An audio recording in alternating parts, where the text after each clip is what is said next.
Assalamu alaikum warahmatullahi ta'ala barakatuh. Awali yote naomba niwashukuruni waandishi wa habari kwa ujio wenu siku ya leo, asanteni sana. Pamoja na kazi kubwa mlioifanya leo, naomba kuutangazia umma wa Tanzania na hususan waumini wa Kiislamu kwamba ratiba yetu ya dua imeanza leo rasmi kwa ufunguzi uliofanywa na Dr. Hussein Ali Mwinyi, Rais wa Zanzibar na mwenyekiti wa Baraza la Mapinduzi. Kesho tutakuwa na dua inaendelea asubuhi kwa visomo na baadaye tutakwenda mpaka baada ya swalati Juma. Tutakapohitimisha swalati Juma kutakuwa na muhadhara wa wanawake.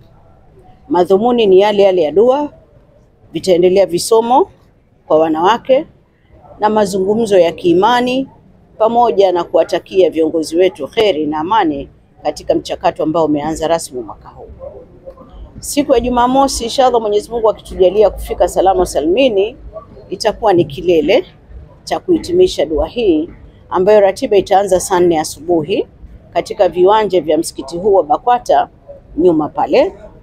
Ratiba hiyo itaanza saa 4 na mpaka ikifika wakati wa salati dhuhuri tutasimamisha, na ratiba rasmi ya serikali itaanza saa 8 kamili ambapo mgeni rasmi tunamtegemea kuwa Mheshimiwa Dr. Samia Suluhu Hassan. Kama itakuwa ratiba imeridhia, alishaturidhia, lakini mabadiliko yoyote tutaelezwa. Kwa hiyo ratiba itaanza saa 4 asubuhi kwa visomo kuendelea. Tutasitisha baada ya adhana ya swalati dhuhuri.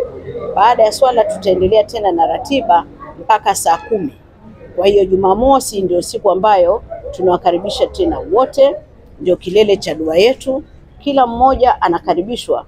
Tunawaombea viongozi wetu waliotangulia mbele haki, tunaombea viongozi wetu wa nchi na tunawaombea nchi yetu amani na utulivu ili tuweze kupita kwenye mchakato huu salama.